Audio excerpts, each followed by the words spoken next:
जीवित परमेश्वर के शिक्षा के वचन, नीति वचन की पुस्तक, अध्याय 4। हे मेरे पुत्रों, पिता की शिक्षा सुनो और समझ प्राप्त करने में मन लगाओ, क्योंकि मैंने तुमको उत्तम शिक्षा दी है।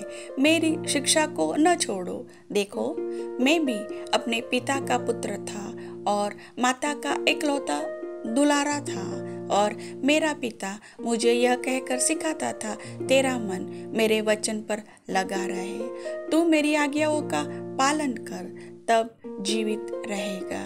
बुद्धि को प्राप्त कर, समझ को भी प्राप्त कर, उनको भूल न जाना, न मेरी बातों को छोड़ना। बुद्धि को न छोड़ और वह तेरी रक्षा करेगी।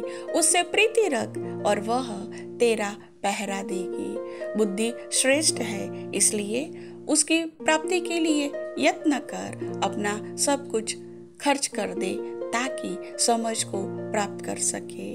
उसकी बड़ाई कर, वह तुझको बढ़ाएगी। जब तू उससे लिपट जाए तब वह तेरी महिमा करेगी। वह तेरे सिर पर शोभायमान आभूषण बांधेगी और तुझे सुंदर मुकुट देगी। हे मेरे पुत्र, मेरी बातें सुनकर ग्रहण कर, तब तू बहुत वर्ष तक जीवित रहेगा। मैंने तुझे बुद्धि का मार्ग बताया है और सीधाई के पथ पर चलाया है, जिसमें चलने पर तुझे रोक टोक न होगी, और चाहे तू दौड़े तो भी ठोकर न खाएगा। शिक्षा को पकड़े रह, उसे छोड़ न दे, उसकी रक्षा कर, क्योंकि वही तेरा जीवन है। दुष्टों की डगर में पाँव न रखना और न बुरे लोगों के मार्ग पर चलना। उसे छोड़ दे, उसके पास से भी न चल, उसके निकट से मुड़कर आगे बढ़ जा, क्योंकि दुष्ट लोग यदि बुराई न करे तो उनको नींद नहीं आती, और जब तक वे किसी को ठोकर न खिलाए तब तक उन्हें नींद नहीं मिलती, क्योंकि वे दुष्टता की रोटी खाते और हिंसा का दाख मधु पीते हैं।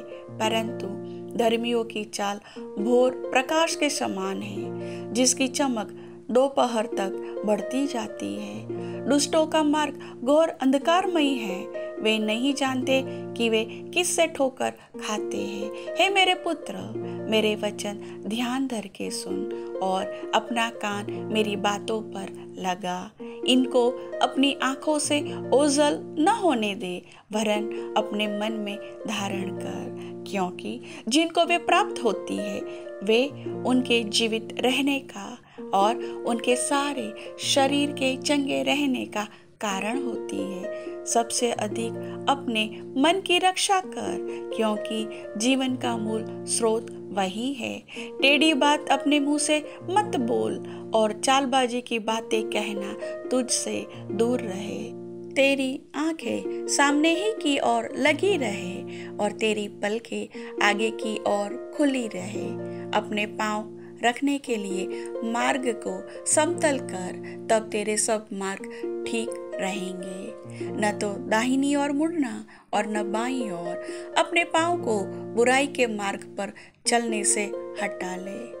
प्रभु वचन के सुनने वाले सभी भाई बहनों को ज्ञान और समझ बुद्धि की आत्मा दे। आमीन।